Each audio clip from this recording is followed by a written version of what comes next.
Hello and welcome to the International Business Conversations. My name is Irina Koch, and today my guest is the De Montfort University alumni, Mark Hinkins. Mark, hello. Can you please introduce yourself and tell me a bit more about who you are and your job? I can. Thank you, Irina. And it's a pleasure to be contributing to your International Business Conversations channel.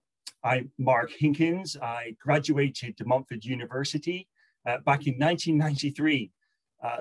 I'm from Manchester in the United Kingdom, and I moved to the United States in 2001. I'm president of Sperry Commercial Global Affiliates. We're headquartered in Irvine, California, which is about 30 minutes south of Los Angeles. What we do is we're a commercial real estate franchisor. We provide brokerage services. So in the UK, that's called a state agency, but we provide brokerage services to the owners of commercial buildings, so office buildings, industrial buildings, retail, shopping centers, and to the tenants and to the buyers of those properties. We have 200 agents, commercial real estate agents across 59 affiliate offices in the United States. And we're expanding in 16 countries by the end of 2024 throughout Latin America, Asia, Europe, and the Middle East. Thank you. That is exciting. You are a De Montfort University alumni. What did you study and why did you choose the program that you studied? I studied a Bachelor of Science with honors in land management. It was part of the School of Environment, or the Faculty of Environment, which also included architecture. And I chose that for a couple of reasons. I wanted a degree that was business orientated, incorporated elements such as law, understanding of the real estate environment that we lived in, valuation. And I particularly chose De Montfort University because the course was so good. It was accredited by the Royal Institute of Chartered Surveyors, which is an organization that I wanted to become a member of, and which I am today. So I became a fellow of the Royal Institute of Chartered Surveyors later in my career. What is the most memorable thing about the De Montfort University? Well, I think attending university for all of us, it's the first time that we are away from our families for a prolonged period of time. And I think the most memorable thing really was the independence that life at university gave me. I was a little concerned, as no doubt students are, about being away from family and feeling alone, but you're not. Within the first day of arriving, there's camaraderie, you meet new people, and suddenly you find that you're all engaged in the same journey. So you create independence. It's a great setup for adulthood. And it also gave me the confidence to travel the globe, which I love to do. What would you do differently now if you were an undergraduate student with your current knowledge? I know. I really thought about this question long and hard, and I really enjoyed my time at university. There's a few mantras. I worked hard at university. I played hard at university. I discovered who I am as a person, and frankly, I wouldn't go back and change a thing I did. They were the best years of my young life. So everything I did, I was happy with. Then I thought, gosh, what was the one thing that was really a problem for me? And I remember that just before returning for my final year, I don't know how, but somehow I contracted chickenpox. And I missed the first semester of my final year. So if I could change anything, it was to go back in time, and whatever I did a few weeks before starting the final year of university, I would stay indoors and avoid it because I have a few scars from chickenpox. Well, we talk a lot with students about networking, and networking is important for career development. Did De Montfort University provided you with those opportunities to meet and connect with different people? Irina, yeah, it really did. You know, the reality is that it provided me with the connection. So more people than I'd ever met in my life for a prolonged period of time. You know, you were with these people all the time. You shared life, even outside the classroom. You developed social networking. So, you know, networking is the key to success, and you should never stop networking. Now, in business, you need to network efficiently. So one of the things I can share with you is that you should really learn how to introduce yourself. You might be shy, we're all shy, it's just natural, but you need to figure out what we call in the US an elevator pitch. And it's just a 1 minute, this is who I am. So you meet someone for the first time, you deliver your 30-second, 1 minute, actually it's more like 30 seconds short, right? So just a quick elevator, this is who I am, this is what I do. And that's your elevator pitch. And that's really a key part of networking, whether you're at a cocktail party, whether you're at a business social event. And then there are a few things about networking that I can explore with you in the international markets. If you're overseas, you really want to network into society where you are living overseas. So one of the advices I've got is try and not gravitate towards the social groups that exist from the country that you come from, because they exist all over the world. For example, I'm from Manchester, England. We have a British Overseas Society in the United States. I joined it. It's a great place to be. In fact, if you get homesick, which I guarantee at some point you will, that's a great place to go and talk with other people that are sharing the same emotions and experiences and challenges that you have. But that's not really the key to successfully integrating in an overseas market. What you need to do is you need to go and find a local club. It can be a sports club. It can be a hobby that you have. It can be the Young Professional Society for that city that you're living in, and go and join that club. And, you know, I think if you're ignored at the beginning, or you feel a little on the edge, stay with it. That's the other key. Stay with it and then contribute. So if there's an opportunity to volunteer, to be a part of a committee, do it, because then you start to get noticed. And then you start to learn the ins and outs of how business works or how societies work in the country that you're working overseas. So step up, take your time, but eventually you will become an indispensable part of that group. And the final thing about that is you also acquire invaluable knowledge about how to chair a committee, how to write business minutes for the country that you're living in, how to review financial statements. All of those skills that you'll get will set you apart from the competition. I know that you worked in the UK after you graduated, and then you moved to the United States. So did you find it difficult to adapt and adjust to the working environment in the United States? Yes and no. So the no part is that I arrived in the United States with the mindset that no matter how big the challenge was, nothing was going to stop me from succeeding. So mindset it is really the key to success in life and overcoming challenges.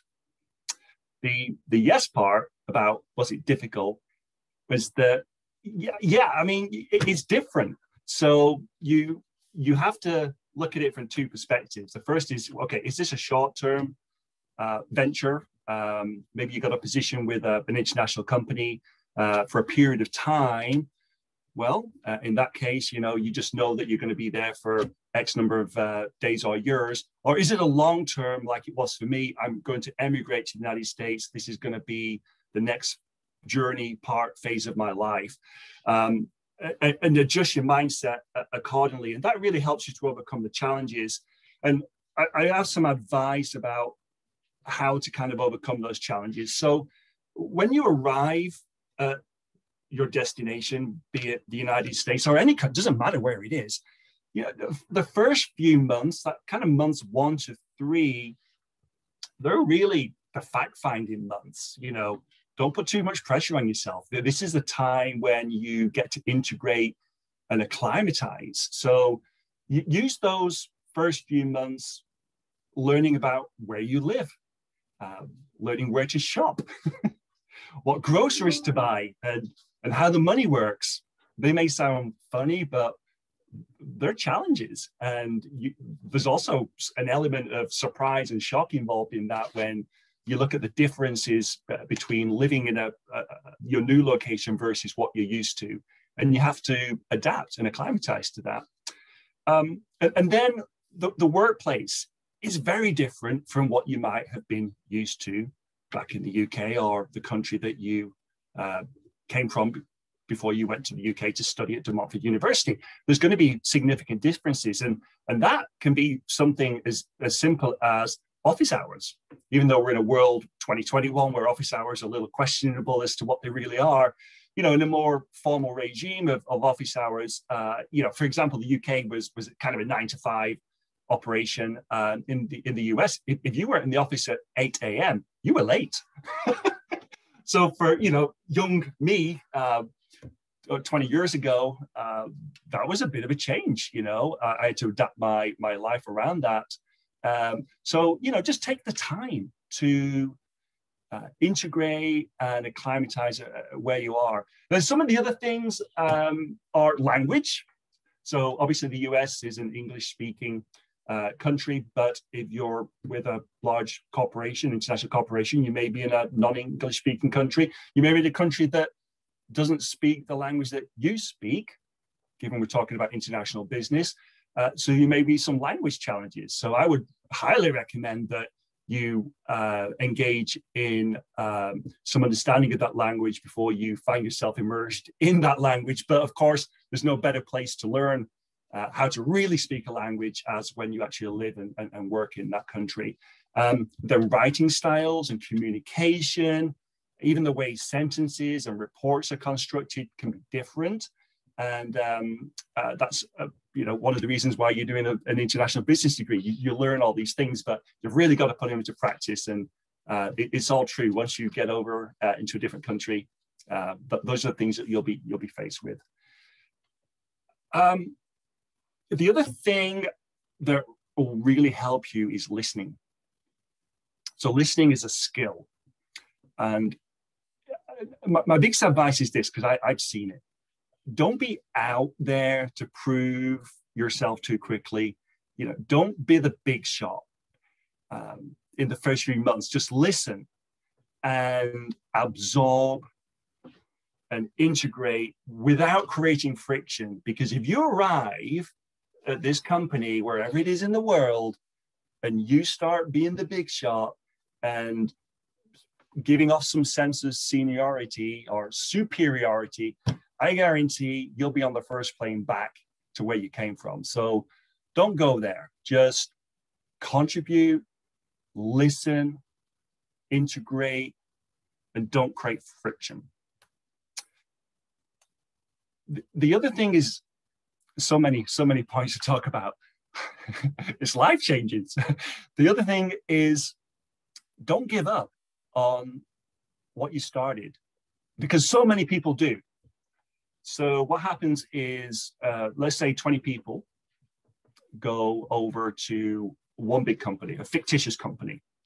Not all those 20 people are going to stay. They're going to give, some of them are going to give up right away. Some of them will be gone after 4 weeks, some after 3 months, some will last a year. But don't give up. Stay the course, and you'll get homesick. It may come after 3 months. It may come after 3 years. It did for me. I started after about 3 years. I really started to miss these rose-tinted memories of winters of all things. I'm in California, so the weather's great. I miss the winter, the cold, and sitting in front of a roaring fire in the pub with my friends, having a drink. That's the image I got, was winter in front of a roaring fire. And it makes you homesick, but don't give up. Don't think, okay, I'm throwing the towel in the course. And I tell you this also, it's not we're so connected in the world today that if you need to get on a plane and fly back, you can fly anywhere in the world within 14 hours. You can 16, you can be back anywhere. So, stay the course, don't give up. People will, but don't give up. And that creates perseverance. And perseverance is also a really attractive characteristic to have for a successful business person. I think that is our excellent advice. The job market is becoming increasingly competitive. What is your secret to success? Yeah, it really is. I think the secret to success is finding a career, a focus in life which you are passionate about. The more inspired you are about the work that you do, the easier it is to excel in that role.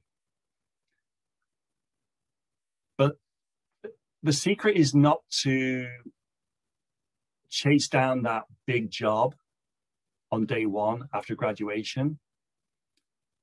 Look for it, but take any opportunity that's presented to you to get your feet under the door with an international company that will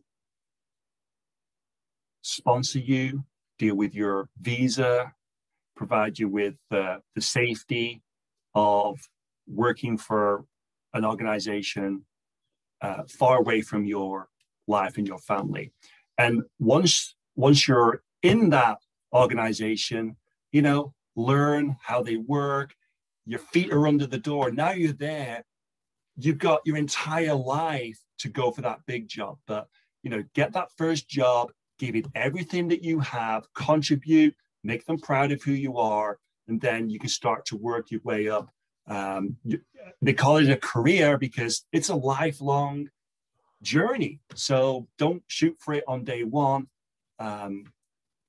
Learn and elevate yourself through over the years, and at some point you'll get that big job.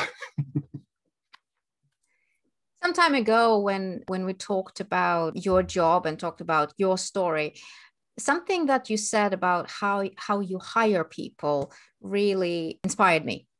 Can you please tell me, what are those qualities that you are looking for in candidates that you are hiring? Yeah, absolutely. Irina, we talked about sports, and I'll come to that during this explanation. But I just quickly, sports to me is about competitiveness, and I think that's a really good characteristic for someone to have. But I'll kind of back into that. So, to answer the question about what are we looking for, it really depends on the seniority of the position. But for this conversation, we're talking about a graduate, or perhaps someone who's just got a few years of postgraduate experience. So for you, to be graduate of De Montfort University, what we're looking for is someone that can present themselves as more than just the sum of their education.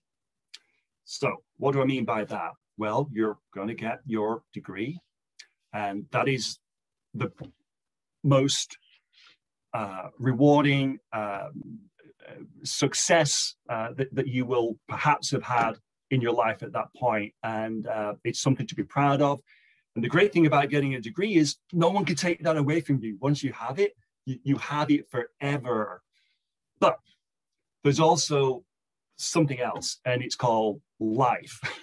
And it's everything else outside of what you're doing today. And you really need to think about that, because that's what it comes down to when you're trying to set yourself apart to be the candidate that gets selected for the job. And when I would talk about you as a whole, I'm talking about the things that you do and have done.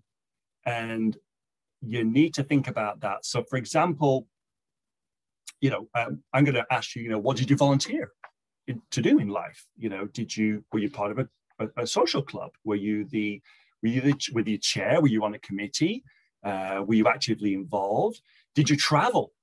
Travel is not only rewarding to see the world or a part of the world, but travel presents challenges that have to have solutions. So anyone who's traveled, they've certainly learned to be adaptable and to be flexible. And I like that.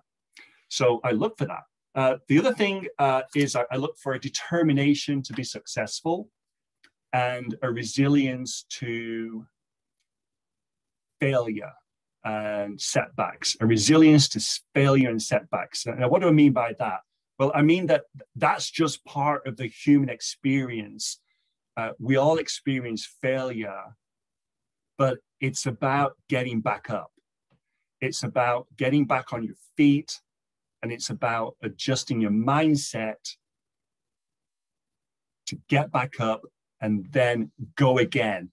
And that is an attribute for successful people. Now, there's nothing more demonstrative of that in life, I think, than anyone who's played sports.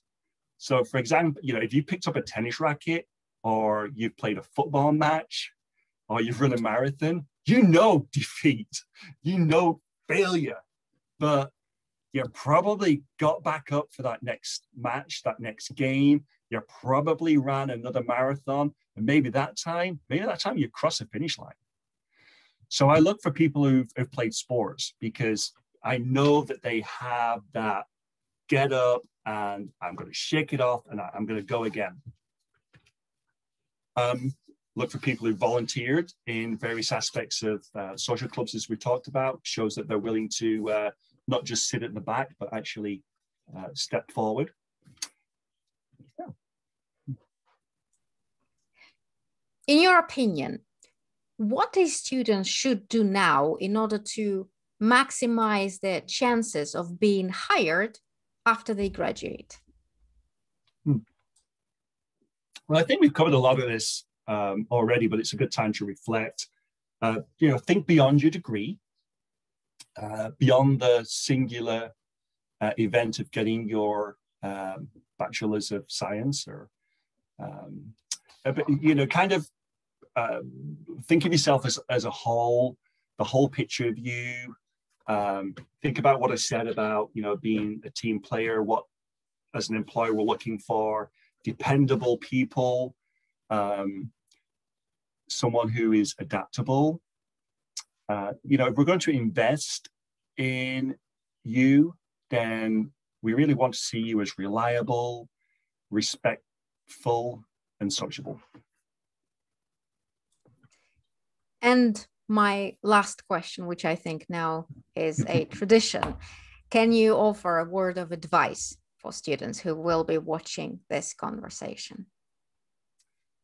Yeah, a few suggestions. And I think the first one is just kind of bringing this all down to the basics, and theory to one side. Working and living internationally is the biggest adventure of your life. So treat it like that. Treat it as an adventure, a journey in which you are 100% invested. None of us know what tomorrow will bring. A partner, a family, challenges, celebrations, they're all in front of us, and they're waiting to be discovered. So go forward, live your life, live your dreams, and learn to understand mindset and how important it is to write down your goals. In fact, you should do that right after you finish watching this recording. Write down your goals for the next 3 months, the next 12 months, and the next 5 years. And then keep those goals close to you and review them regularly, because if you're not putting your goals down that I will work for an international company in a certain part of the world, I want to pursue this type of career, you've got to put it down in writing, because if you don't put it down in writing, you're just drifting without a plan for success. So make sure you understand goal planning, put it down in writing. And finally, stay connected with your university friends and stay connected with the university.